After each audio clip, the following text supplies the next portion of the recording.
Welcome to 69X Minutes, the only news show that runs on pure X energy. No fluff, no talking heads, just the real unfiltered chaos of the world as it happens. Every week we serve up the biggest headlines, deep dives from fearless investigators, and the wildest stories straight from the X trenches. It's a big show. The war on free speech is at an all-time high. The AI arms race is heating up and authoritarian crackdowns across the world are raging on. And tonight, we expose it all. FCC Chairman Brendan Carr warns that global censorship and woke AI are crippling the West, while China, well, it surges ahead. Oh, and remember the metaverse. Zuckerberg's VR fantasy crashed and burned, and that's probably being polite. But the real metaverse, the one where people own their digital world, well, that's just starting to fire up. We take a closer look at how the conflict in Europe is impacting real people.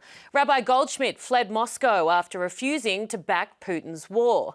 He reveals how fear now rules Russia and how this war is unravelling the country from within, and his new battleground tackling Jewish hate in Europe. Elon's Doge agency is gutting USAID, a taxpayer-funded machine that, according to whistleblower Catherine Gillihan, has been fueling corruption and interfering in elections around the world.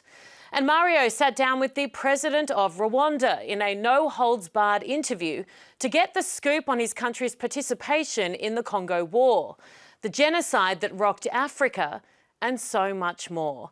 We have a glimpse of Mario's exclusive interview coming up soon. So to sum it all up, the battle for control is underway. AI, censorship, political power plays, who wins, who loses, and who gets erased.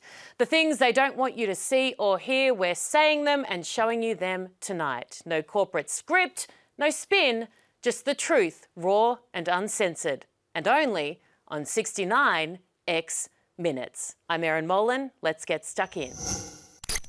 All right, folks, you know that feeling when you watch the world unravel and think, has everyone, of course excluding ourselves, completely lost their minds? Well, our next guest has been saying exactly that, except with research to back it up.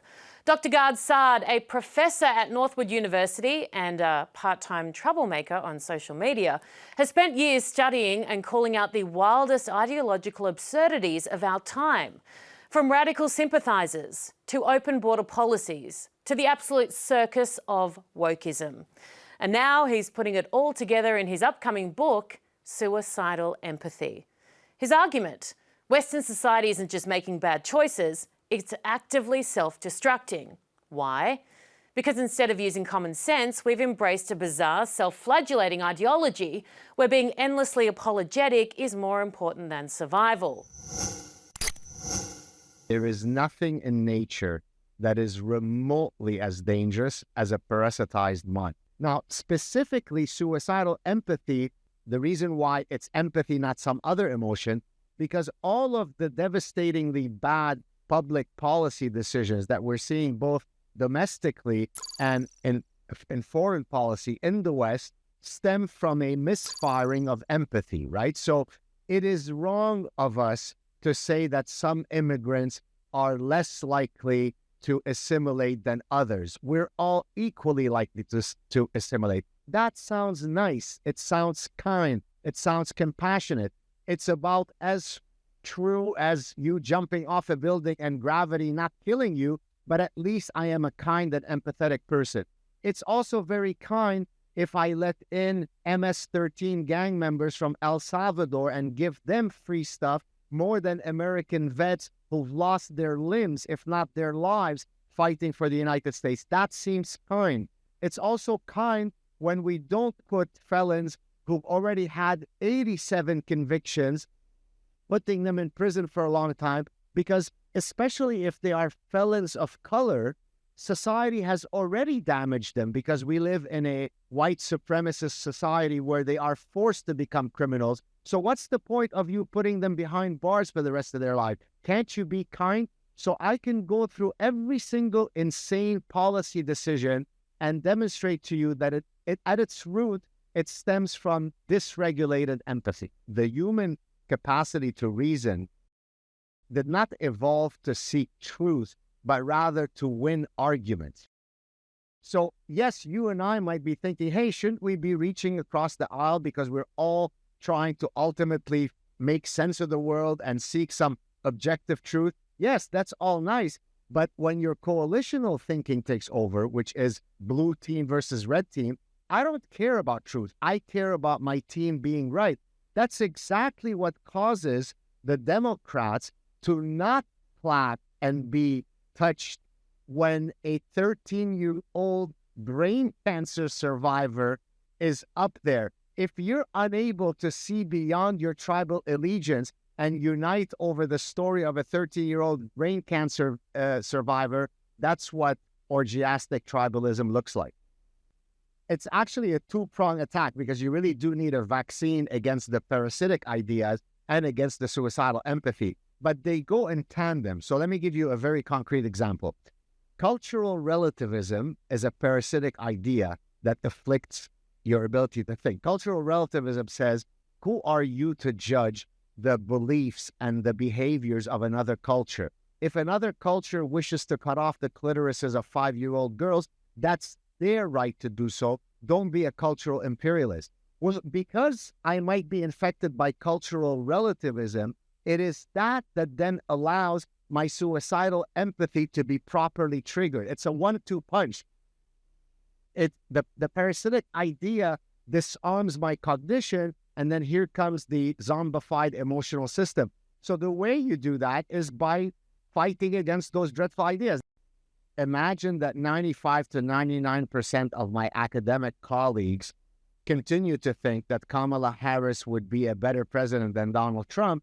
Either I'm the biggest idiot or they might be wrong. Well, I mean, that's exactly a manifestation of the parasitic mind, effectively saying there's only one possible state of the world, and that is to think that Donald Trump is indistinguishable from Hitler. And if you don't believe that, then you are morally damaged, right? I mean, it literally is that, right? I mean, so for example, what about if I'm Jewish, which I am, and I think that the Democratic Party is filled with a lot more anti-Semites than the Republican Party? Would that grant me a bit of an affordance, oh dear moral one, to prefer the Republicans, right? So there are many, many ways by which perfectly rational and reasonable people could think that the Republican Party, given the issues that they care about, would be the optimal choice. He can't afford you that courtesy. Therefore, I'm a moral degenerate. Therefore, he has to break the ties with them. The parasitic mind was about what happens to our cognitive processes when they are zombified. But of course, human beings are both a thinking and feeling animal. So if the parasitic mind is saying what happens to our cognition when it is parasitized, suicidal empathy completes the story by saying, wait a minute, in order to completely zombify you, I also have to parasitize your emotional, your affective system. So that's the general story. Think of it this way. 300 years ago in Massachusetts, people thought that this was a perfectly good way to organize society. If we think that Linda, our neighbor, is a witch, we throw her in water. If she does end up swimming and not drowning, then that proves that she is a witch, and then we'll burn her at the stake. If she ends up drowning, then oops, I guess she wasn't a witch. Now, that's a small microcosm. Now, somewhat elsewhere, 80 years ago, there was a little guy with a mustache who genuinely thought that Jews were parasites. They were vermin. They were rats. So it was perfectly reasonable for him to pursue an extermination strategy. So if you look throughout history, the greatest disasters begin with a parasitic idea, and off we go. Yes, natural disasters can be devastating, but nothing is as dangerous as when this guy goes bad. Hi, my name is James Lee. I'm an independent journalist from California, and boy, do I have a story for you today. On the heels of the disastrous wildfires in Los Angeles, California is now set to spend nearly $500 million of taxpayer money to destroy a dam that provides water to 600,000 people in a fire-prone region. Governor Gavin Newsom is backing the demolition of the century-old Potter Valley project, which supplies water for drinking, farming, and fire protection. Why? Well, PG&E, the dam's longtime owner, And a major campaign donor of Gavin Newsom wants to shut it down in order to save on maintenance costs. But to make it happen, they need a cover story. So environmental groups like the NRDC are claiming that shutting down the dam will restore fish populations. Experts, however, say that is a lie, citing that the destruction of the dam could actually have huge ecological repercussions. Also pushing for the dam's closure is Representative Jared Huffman, who represents that district. He, get this, was once a lawyer for the NRDC, and PG&E has also stuffed tens of thousands of dollars into his campaign coffers. Coincidence? I think not. My name is James Lee. That's your 69 seconds on 69 Minutes. The FCC's chairman, Brendan Carr, isn't mincing words. He's revealing how Europe's digital censorship is clashing with Trump's free speech approach, all while the US is in a high-stakes race with China on AI dominance.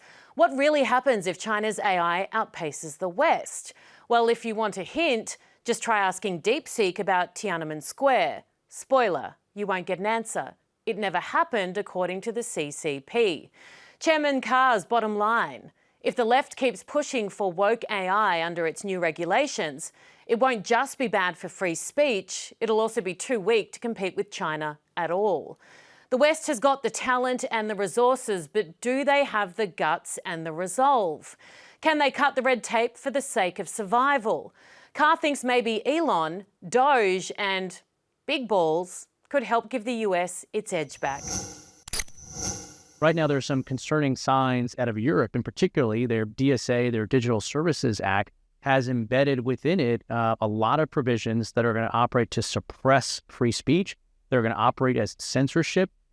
Personally, I don't think that's a good thing for Europe, but what's not acceptable to the United States is if that type of censorship gets exported globally. In the United States, we had our own challenges with free speech over the last couple of years, but President Trump has come in and righted the ship. He has recommitted America to free speech, and our technology companies are responding. Companies like X have long embraced free speech, even as waves of censorship were crashing across the country and across the world. Meta is now standing up for free speech as well. And so while we're making progress in the U.S., it's not acceptable to us that you could have European regulators that are moving in the opposite direction. But the United States has been very clear that we are going to continue to lead the world with a gold standard AI technology. Vice President Vance just made this point at an AI summit in Paris. And there's some concerning trends in Europe. We're going to lead the world. We don't necessarily have to do it alone. We want partners that are going to work with us for a system that is free of ideological bias, that doesn't have censorship, and that's our goal. President Trump, one of the things that he's done, he did this during his first time in office as well, is he saw, I think, uniquely before almost anyone else in Washington, D.C., the threat posed by China. He's been systematically taking action to reshore jobs, to reshore manufacturing. He's constantly having CEOs at the White House announcing new investments in the U.S. And as an American, that's just a heartening thing to see, because you can tell that he's committed to making sure that the U.S. will have the full stack of technologies, of talent, necessary to compete in this space, because China certainly is plowing ahead, full steam ahead. But I would always bet on America, particularly with President Trump in the White House. He's unleashing this technology. His AI czar, David Sachs, is putting out a lot of great guidance to U.S. companies on this. And I feel really good about where we are. So if you look at DeepSeek, there's still a number of months behind the U.S. in terms of American businesses that are developing AI. And it also seems that there's evidence that DeepSeek was at least distilled by looking at U.S. models, including OpenAI. They're catching up quickly. That's why we just need to continue to accelerate. One thing that we're doing is we're turning back the pages on the Biden administration's approach to AI, which frankly looked a lot like the approach being taken right here in Europe. Over 100 pages of excessive regulation. And it's up to Europe to decide, do they want to participate in the development of AI technology that is going to compete and win against China? And we're really at sort of a fundamental fork in the road right now, particularly with AI technology. On the one hand, you have China developing their own version of AI, DeepSeek being an example, and you already have a vision for the dystopian future that is going to develop if China dominates AI. DeepSeek is one of their first products that's out there. If you ask it what happened at Tiananmen Square, it will say nothing. It was just a beautiful day. If you ask them about Uyghur genocide, it will provide no results. And one of the leading offenders of that, in my view, is Brazil. As you noted, Justice de Moraes issued a multi-page decision effectively shutting down X for a period of time a few months ago. If you read through the decision, the reason why he said that free speech on X is a threat to democracy. But if you follow through with what he was saying, it was a threat because it would allow people to go into the voting booth and cast their ballots with information in their brain that wasn't sanctioned by those in power in the government. Free speech is not a threat to democracy. Censorship is a threat to democracy. Free speech is the check on excessive government control. U.S. is going to lead on this. We don't have to go it alone. We would love to partner with European countries and countries around the globe, but we're going to do so in a way that makes sure there's not protectionism, that makes sure there's not ideological bias, that we have free speech, because at the end of the day, you simply can't compete in AI if it's a censored version of reality. And we want more speech. That doesn't mean that everybody has to see content they don't like. My view is we need to empower individual users, the actual participants in the digital town square. If you don't like what someone says, you can mute them, you cannot follow them. The problem is when you centralize censorship, either in the hands of the government or in the hands of Silicon Valley Corporation, because if you make a mistake with respect to free speech at a system-wide level, the consequences are very severe. So we need to just shift the balance of power to individual users, let them decide what they want to say, what they want to hear. We don't have to force people to see stuff. I think that's the best path forward. In terms of regulation, there's so much that we can do to streamline and go faster.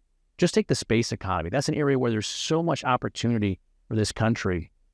But at the FCC and at the FAA even, it would take longer for a piece of paper approving a launch or a satellite application to move from one desk to the next than it took for Elon Musk and his team to build an entire satellite.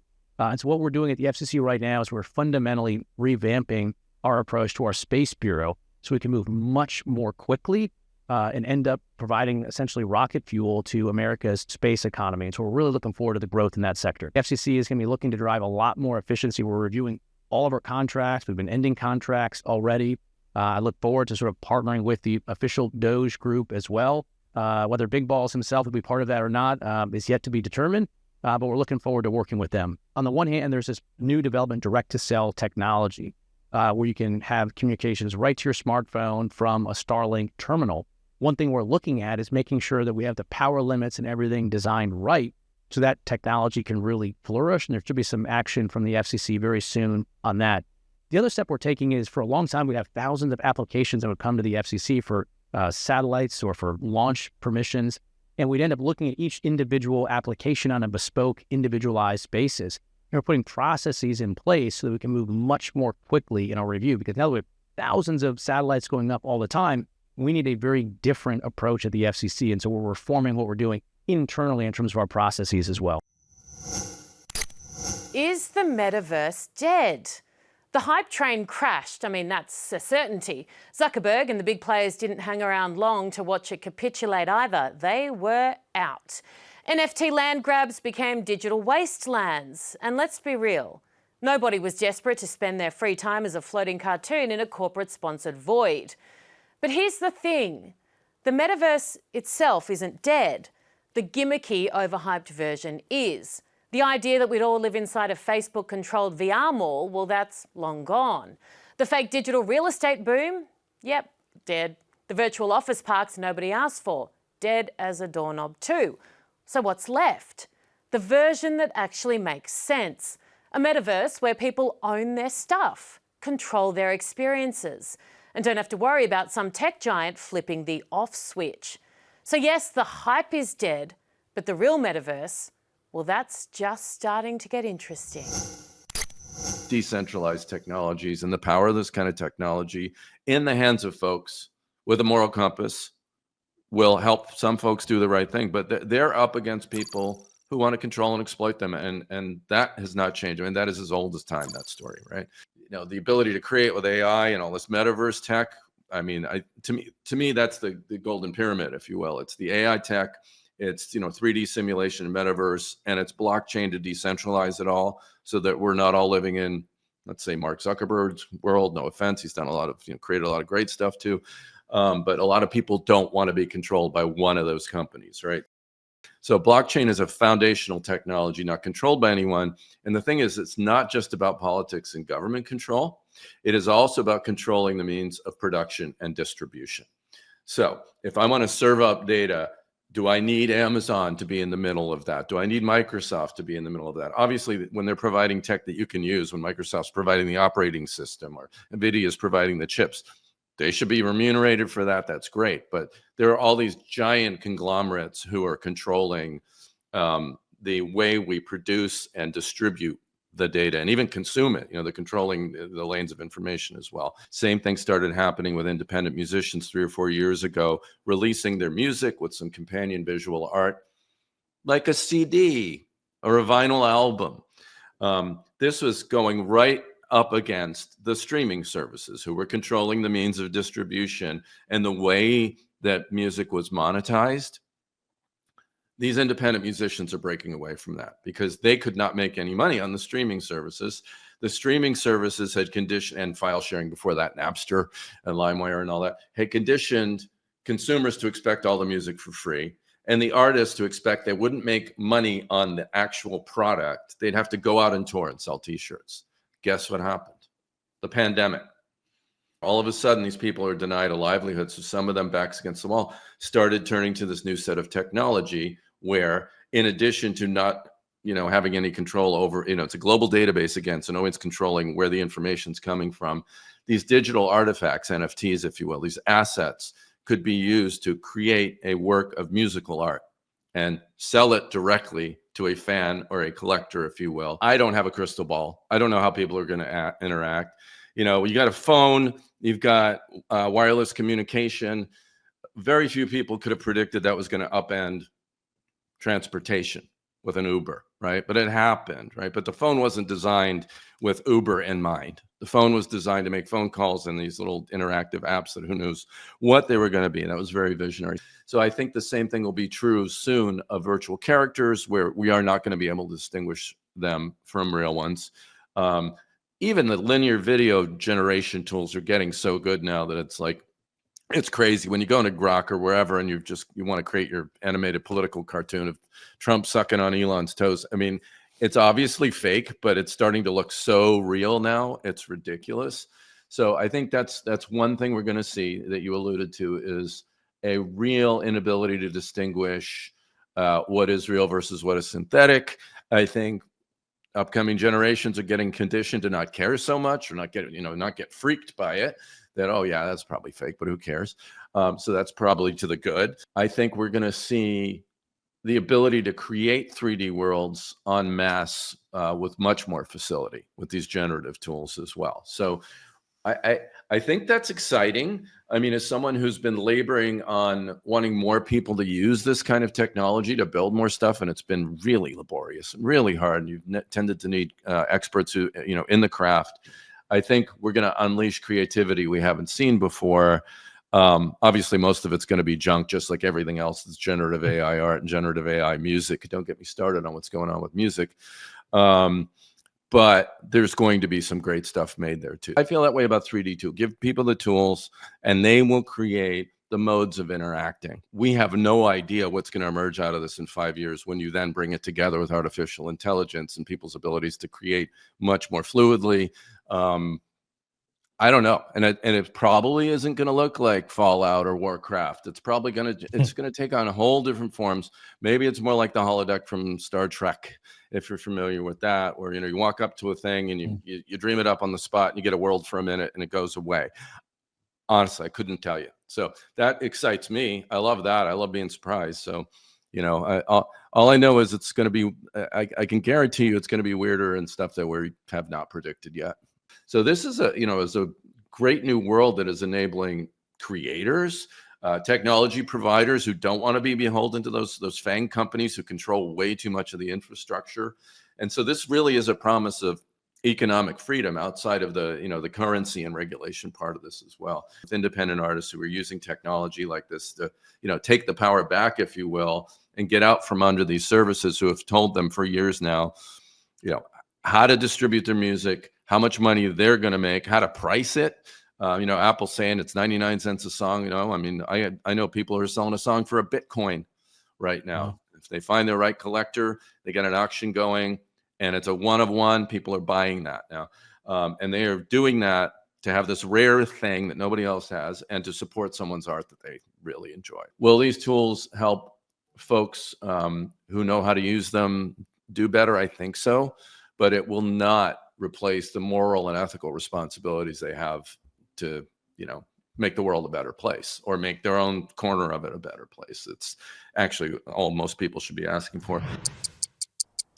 Hello and welcome to your weekly crypto update. I'm Adele, your host, and here's your weekly recap. President Donald Trump just signed an executive order to create a strategic Bitcoin reserve.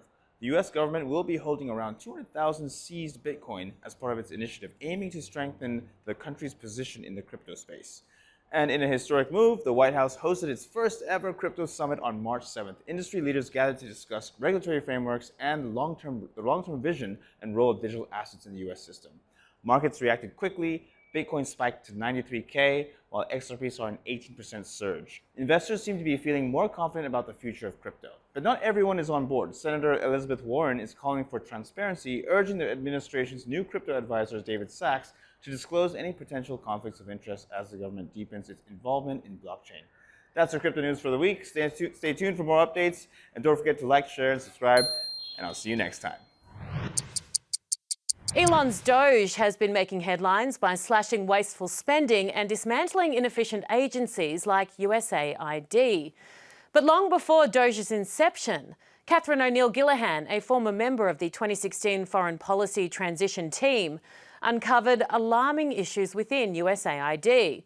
While reviewing foreign aid budgets, she discovered that US taxpayer dollars were propping up corrupt regimes and interfering in foreign elections.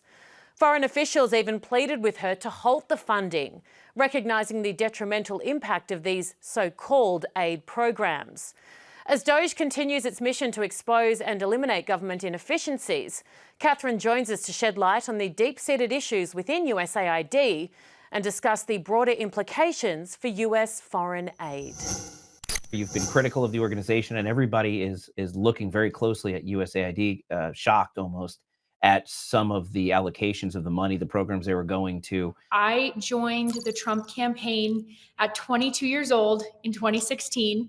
I was on the foreign policy transition team. There were very few of us. And so my job on the transition team was actually reviewing the congressional budget justifications for the foreign affairs budget and picking out things within that budget that were not aligned with Trump's campaign promises in 2016. As soon as Trump won the election, the swamp started circling his campaign or his transition team. He's mentioned this many times. The personnel from the first administration was not really aligned with his campaign promises in 2016. So there were very few of us that were actually interested in getting to the bottom of this programming. There are just as many Republican people in the development aid complex as there are Democrats. And no one wanted to actually fix the problem, fix the problems with transparency, with actually tracking where our dollars were going, because they were all making so much money. There was no one representing the taxpayer. Some of the more egregious examples that has been in the press, surprisingly, were money to news organizations that were producing, fake news, essentially in opposition to Donald Trump or in favor of Joe Biden or Kamala Harris. So one of the things and I was on Tim Pool recently talking about this, but we had people from all over the world coming to our office when we arrived in 2017, because it was such a historic win, and people not only in this country, but even around the world really trust Donald Trump, and we're happy to see him win. We had people from all over the world coming to our office and begging us to stop some of this funding. One in particular, a foreign minister from Macedonia, he had seen where USAID and State Department would come in and fund his opposition and then manipulate the media in their favor. So that was one example. I mean, many from the African nations, a lot of these African nations are very pro-life. And so a lot of our tax dollars were being spent on promoting abortion, which is actually against the law. What have you noticed now between the information? Because you saw this before, you told people about it before, but nobody knew. But now people know. And no one listened. I mean, there was no, I remember bringing things to people. I will say, I want to make a shout out to Judicial Watch. Judicial Watch are the OGs. They were on the front lines. They were the ones that uncovered a lot of this fraud, and they know the ins and the outs. They started in I think it was 2013 during the Benghazi trials.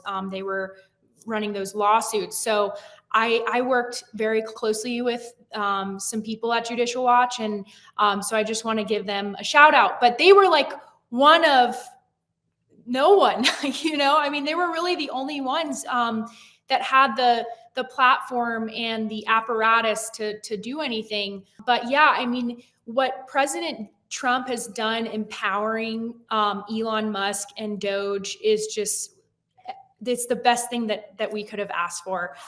And to, see it up front is the first time I think we've ever had in the history of this country. And it has been such a disservice to the American taxpayer to keep this stuff under wraps, Yeah. Well, yeah. And now that it's coming out, I think people are going to be shocked about what they learn. And I think two things are going to happen. One, I think immediately people's trust of government will be affected in a negative way, because they'll say, how did they get away with this for so long? And how do we not know about it? I think secondarily, people's trust in the media will also be affected. But as Elon Musk said in his, which was, by the way, one of the coolest press briefings I've ever seen, with Elon Musk and his son standing next to President Trump, and as he said transparency, it builds trust. And I think that once people realize that they haven't been told the truth, and once these things are exposed, I think the people will start to trust the government again. What do you think? I agree. One of the other things that I've seen happen because of the emergence of Doge is that you see a lot of these members of Congress now pretending like they care where all this funding is going. It's like, okay, well, where have you been the last 20 years, that it's been happening? So I think the most important piece now, Doge and Donald Trump's team have been off to an incredible start. I mean, they're operating at lightning speed. The things that they've accomplished are more than presidents accomplish in 2 terms. Even Elon admitted that sometimes, they're moving very quickly and sometimes mistakes are made. And he mentioned some programs at USAID were actually good. Did you observe any good things? So there's a team at USAID called DART. It's Disaster Assistance Relief Team. So if there's, an earthquake somewhere, the idea of the DART team is to go show up with water, with food, with whatever, and to help, victims and people in need immediately. They are a good use of our taxpayer dollars. But I would say that's probably it. Wow. Well, under the State Department now, I'm sure they'll have a much leaner apparatus, and the good things that the USAID was doing, I'm sure they'll be able to continue to do. Could you imagine being dumb enough to call the richest and one of the smartest men in this country dumb? Sounds crazy, right? But for whatever reason, 2 very legit dumb ladies who somehow have seats in the U.S. Congress continue to berate Elon Musk as if he hasn't accomplished a single thing. Ilhan Omar, the congresswoman who represents Somalia, and her pal AOC, the loudest airhead in Congress, just couldn't sit this one out. The lack of intelligence and the lack of expertise that Elon has. Again, it just shows how much he doesn't know. I know people talk about him as a genius, but to me, I think he's probably one of the dumbest, luckiest people to exist on this. Well, ladies, might I remind you, aside from revolutionizing the global automobile market and single-handedly saving free speech on X, Elon, in his spare time, just taught NASA how to save hundreds of billions of dollars by literally catching our rockets rather than dumping them into the ocean for the fishes to swim around with. By the way, here, ladies, are your only accomplishment. I'm Eric Bolling, and that's your 69 seconds for 69 minutes. And according to the media, they say I'm a member of a criminal organization. But a criminal organization has to have a crime. And the crime they say, they accuse me of, is, again, fake news, which is not a crime in Brazil. It's not a crime in South America at all. And also, it's not a crime in the United States. Charity is one of the most important things that I should keep carrying on in my whole life. When I ended my 10 years as a religious person, I realized that I needed to find something that I could still keep carrying people out, taking care of them somehow. And the way I found it was doing journalism, because in journalism, I could help people to know the truth. And there is no love more than this. Sending people the truth that I see. I started my company, Terça Livre, in 2014 in Brazil because I wanted to unmask all the lies I have seen in my country. Because I've got a lot of attention saying everything that was happening in my country, which is a drug cartel that I've learned a lot from the socialists and destroy my country, connected to very high judges, politicians, and political parties. That was something that my people really did not know well. The media was keeping them in the dark. 6 years after that, my company was in its peak. We were kind of the biggest YouTube channel, independent media in Brazil, with 1.3 million followers, with 2 shows, morning shows and night shows. We used to beat CNN, Global, and every media that was trying to broadcast something on the internet. We were huge. We predicted that Donald Trump would win the election 2016. We predicted that Bolsonaro would win the election 2018. Everything was working well until I started to unmask the Supreme Court justice. They were in the middle of an investigation with car wash operation that was taken by the federal police in Brazil. Suddenly, they invaded my house. They seized and raided my house twice. First time, my wife was pregnant. Pedro was the baby back then in her womb. Tommy was really young, and Maria Teresa, not even a year old. They invaded our house, pointing guns, ARs, in our heads, saying that they were looking for drugs and weapons.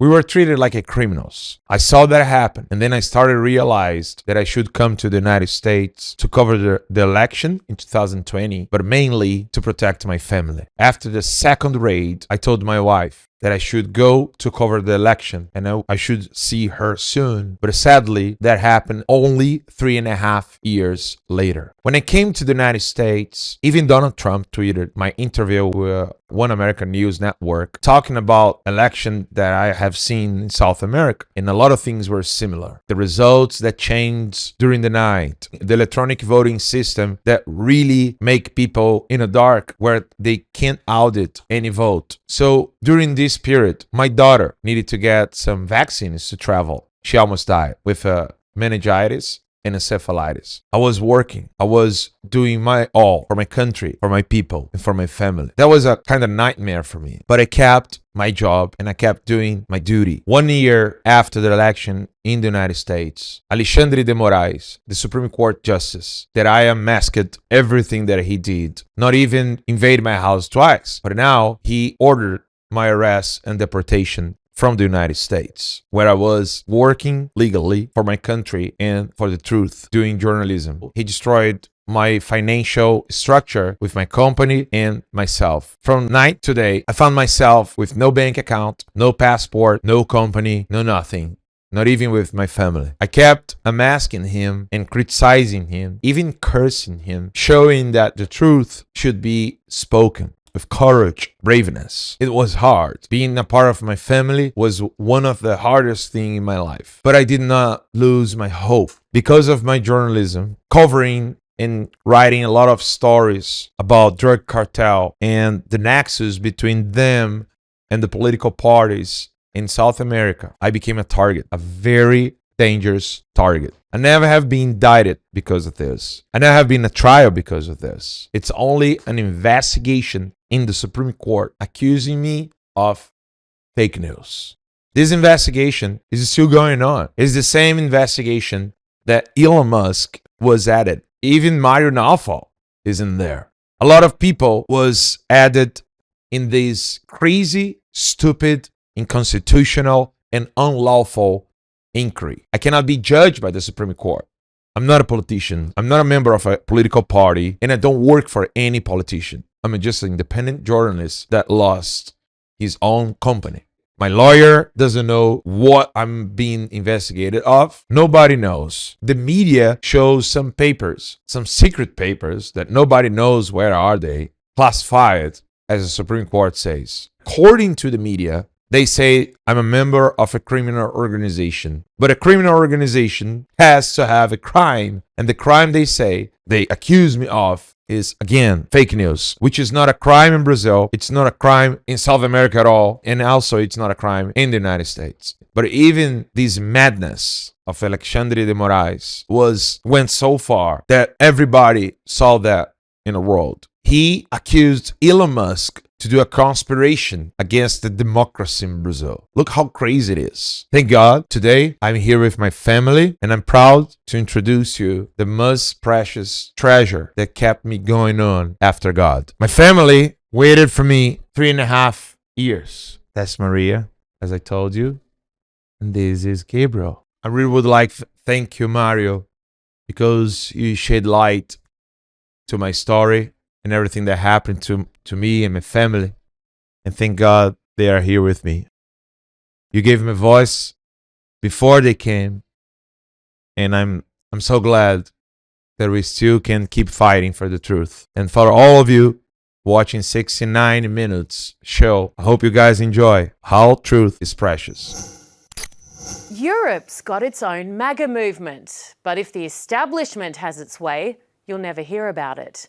Meet András Laszlo, a Hungarian politician and head of Patriots for Europe, a coalition that's taking on the EU establishment with a pretty clear mission: end the war in Ukraine, stop illegal migration, defend free speech. Simple enough, right? Not if you ask the EU. András says Brussels isn't just pushing back, it's launching a full-scale crackdown. They're not just leaning on social media giants to silence the right, they're going after individuals themselves, demonetising, deplatforming, and even pressuring governments to shut down opposition voices. The message is pretty clear: fall in line or get erased. For every crisis in the European Union, the answer from the European Commission, which is the main bureaucratic body in Brussels, is like, give me more power. Give me more power and I'll solve your solution. The whole thing is a nightmare. So that's why we're fighting back. That's why we created the Patriots for Europe network. You have these umbrella parties and umbrella movements, and we are a new one. We're the third largest group in the European Parliament right now. The second one are the socialists. We're the third ones, and we're the closest thing to what resembles, let's say, a MAGA movement in Europe. We're very outspoken. We're very against the swamp in Brussels. We're against the European institutions and any kind of international organization interfering in our national democracies, in our political life. And we just want good cooperation with other strong sovereign nations so that all of us can stick together and fight together. We want to put Europe back on the right track. We want to have peace again in Europe. We want to end the war in Ukraine. We want to stop the illegal migration, mass migration into Europe. We want to defend our borders and help our families instead. Now, not only do we have to shut our borders to illegal immigrants, there are already so many illegal immigrants in the EU. We have a similar problem than the US. It's not only closing the borders, how do we get the illegals out? How do we get sending the countries of origin to receive their nationals? How do we repatriate them? So this is an issue. This is something that I think on which American patriots and European patriots can work together because it's a common problem, the return policy and also the border protection. Instead of the Biden administration, which was pushing for open borders, we now have the U.S. administration, the Trump administration, which is saying we're going to defend our borders and they're going to do it and deliver on it. Then it also makes our job, European patriots, easier in Brussels and in our country, saying, you see, that's how it's done. They can do it, then we can do it. It's just a matter of will. And of course, we want freedom of speech in Europe because a lot of the European laws, especially at European level, and European institutions are trying to impose their will and what misinformation is and actually pressure. And Mark Zuckerberg talked about this, Elon Musk talked about this. They're putting pressure on social media networks to ban opinion, political opinion, and therefore ban freedom of speech. And we totally don't agree with that. I'm very lucky because I'm from Hungary. And in Hungary, we have a conservative government since 2010. Freedom of speech is not an issue in Hungary. Every media, every person on social media, they get to say what they want. And that's fine. It works fine. But I think everyone has experienced, in most in most European countries, during the last couple of crises, whether it was the COVID crisis, whether it was about migration, whether it was about war in Ukraine, they just didn't allow to have a debate on what we should be doing. There was no public debate. It was like, this is the solution. Anyone else who deviates from that, who provides information that goes against it, which destroys this totalitarian state control over society, well, they were shut down. I talked to a lot of people here as well at CPAC, and they're telling me, yeah, they had huge social media pages, they had huge chat groups, huge followers, whatever, and they were deleted one day from the other because they're doing stuff which doesn't fit with the liberal globalist mainstream narrative. We're lucky in Hungary that we don't have this kind of limitation, but it does affect us as well because we are part of the European Union. We are in a community with other nations, and our economy, our prosperity also depends on theirs. And so if they're stifling speech in their country, if they have bad economic policy, if they have foolish decisions and a policy agenda dominated by left-wing ideologues, then it also affects us indirectly, and it affects us very heavily. If you have illegal immigration, then what happens, and this is already happening in Europe, is that, because some country at the external borders didn't stop illegal migrants, and they can go then into everywhere they want in the Schengen zone, countries started shutting down or controlling their inner borders within the Schengen area. And that just undoes the freedom which we already have, which we achieved after long negotiations, difficult compromises to arrive to this kind of level of trust that we allow people to travel and goods to travel without any kind of border controls inside the system. So I think it's not so much a migration issue which brings us together. It's more of a common sense approach which brings us together against these ideologically very radical left-wing ideas. What's very inspiring and very encouraging from what we see in Washington is the unraveling of this whole USAID and the dark networks interfering in European politics and in European media. We need to get rid of that. We need to get rid of that, all of it. All of it. Because currently, US money is helping the European left to sideline European patriots in the different countries, and therefore denying the Trump administration of potential, reliable, trustworthy allies. And you will reap the benefits also if in Europe, because of this, because of the stopping of this illegal flow of money into European left-wing NGOs and media, patriots in Europe are going to go stronger, which means your allies in Europe are going to go stronger. The problem is in Europe still, we don't have the kind of change we have now in Washington. We still lack the political will to do so. Hi, I'm Mary Delgado, and welcome to 69 Seconds, your fast pass to the financial circuits. This week, Wall Street's been a hot mess, like a bull riding a roller coaster blindfolded. Stocks took a beating. The Dow, S&P, and NASDAQ all stumbled, with tech darling NVIDIA tripping over its AI glitter.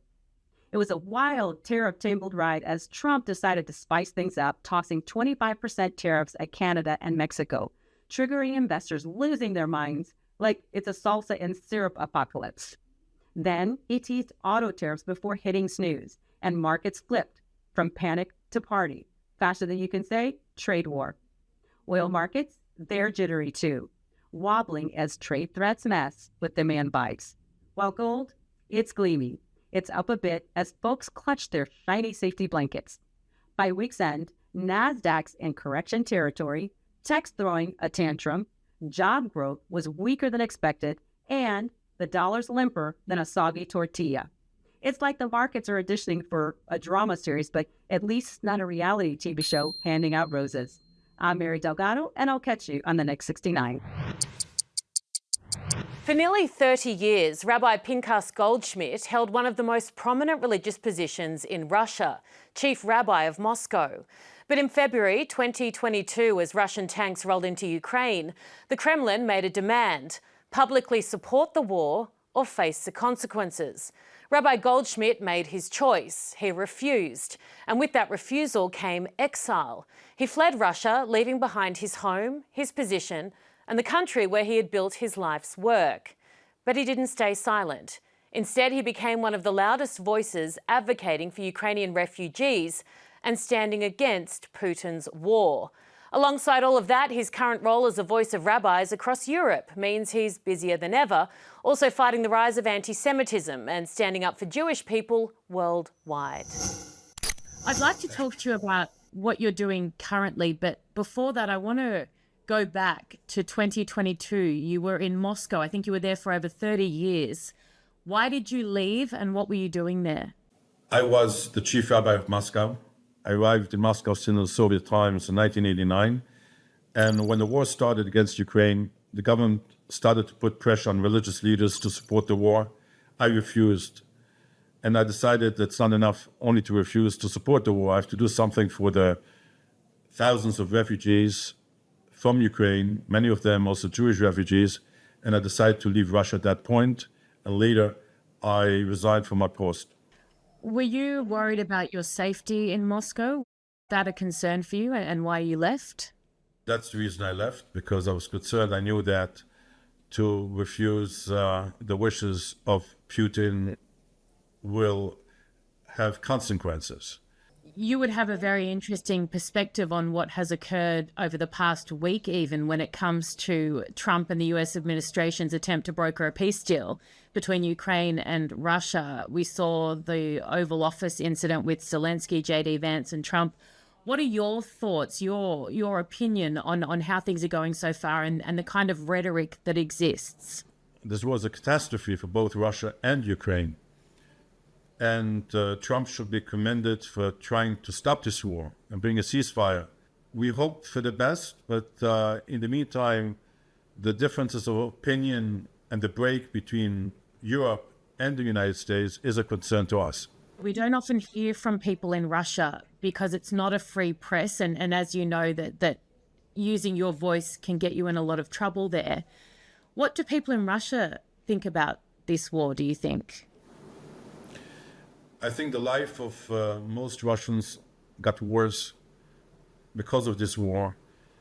The elites, the business community was punished with crippling sanctions from the West.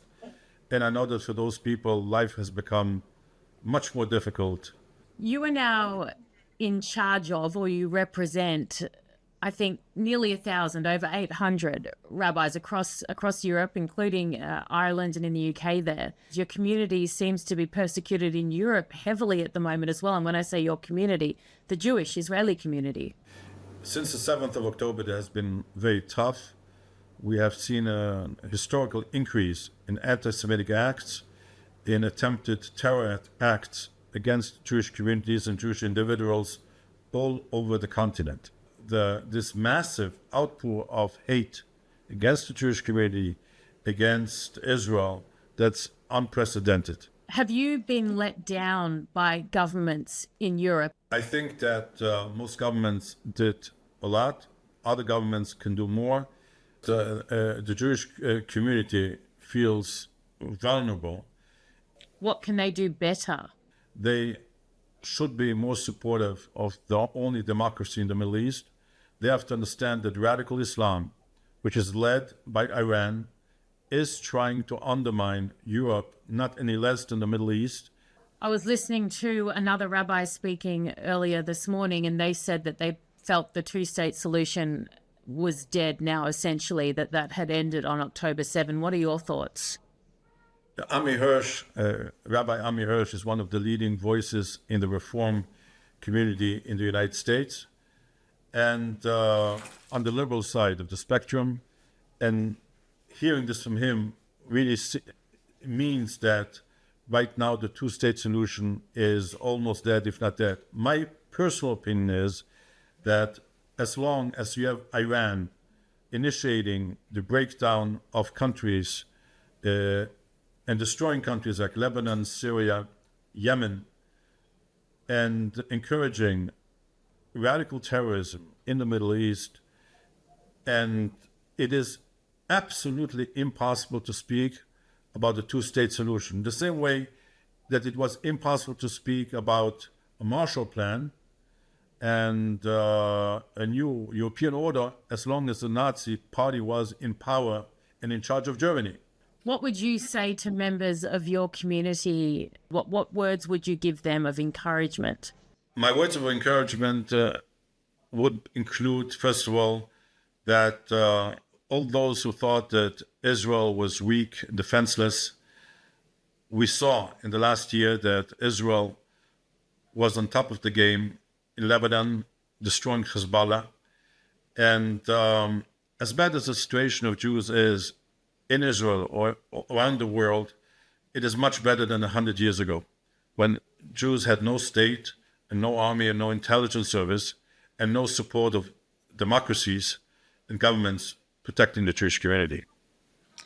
Do you think in terms of any kind of positive that can come from the last year and a half, is it an awakening and a renewed belief amongst your people in why Israel exists and why you need it?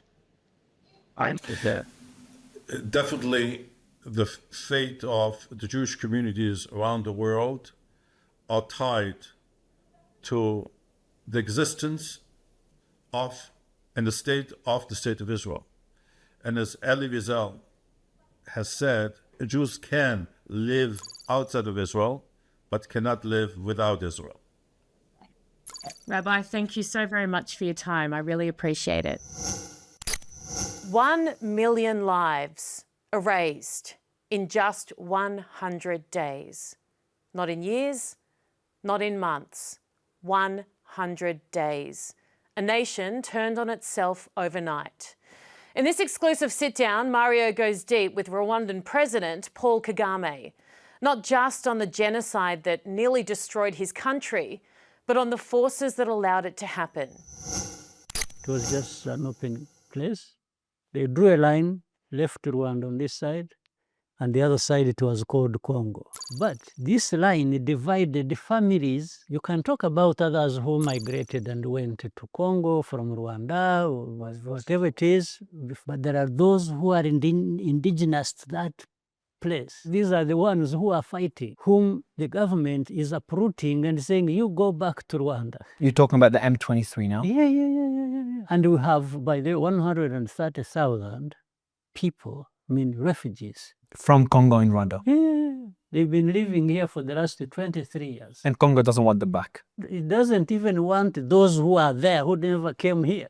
There was a leader in Rwanda who's very corrupt, supported by the US during Soviet Cold War era.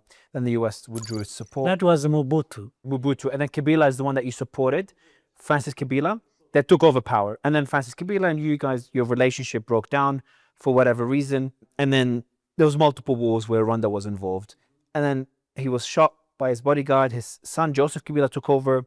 Then there was an election, and we have today's leader. Congo, I feel, is like, it's not even a country anymore. It's just, as heartbreaking it is, it's just a land full of minerals that so many different people have their hands into that pot. You have a threat on your border. That threat still houses the FDLR, the same people that committed the genocide 30 years ago. They're still there on your border. Their goal is to replace you as president, replace the entire government right now, and to still get rid of Tutsis in Rwanda. So that's still their objective. And they're doing the same thing for Tutsis in Congo. Then there's the other argument of minerals. So the way I see it is there's all these different hands, some corrupt, some good, some bad, some of them committing horrendous crimes to get access to the minerals in Congo, because it's such a wealthy country. And there's no real way of doing business with Congo. You don't think the current government is doing the best job. They operate in a country that everyone wants it to be unstable, because that's how they get access to the minerals. And your end goal is for Congo to be stable, even more prosperous than you if that's possible, and to do business with Congo a peaceful way. But you're not able to reach a path to that. If you looked at the list of 100 entities, China, Europe, US, Canada, and so on, including all of us in the region, who are interested in the minerals in the Congo, Rwanda would come as 100, would come at the bottom. But the situation is such that it has been made to look like the ones least concerned with the minerals have been the ones accused for the entire problem of these 100 who get billions and billions and leave nothing behind. So Rwanda has come to be the ones to absorb it.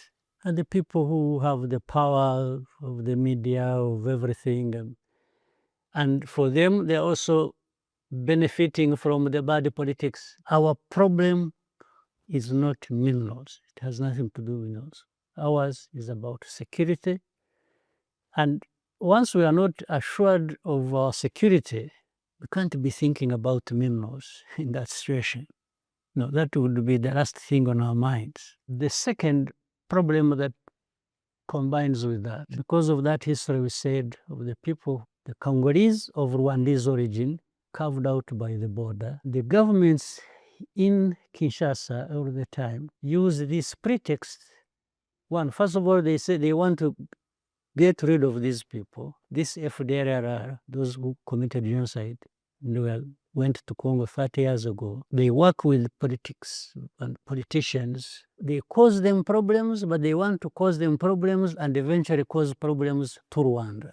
Now, these are things we have discussed with everyone, whichever government that has come into Congo. So that includes Kabila, the one that you've helped get into power, and his son. And even Tshisekedi and Felix.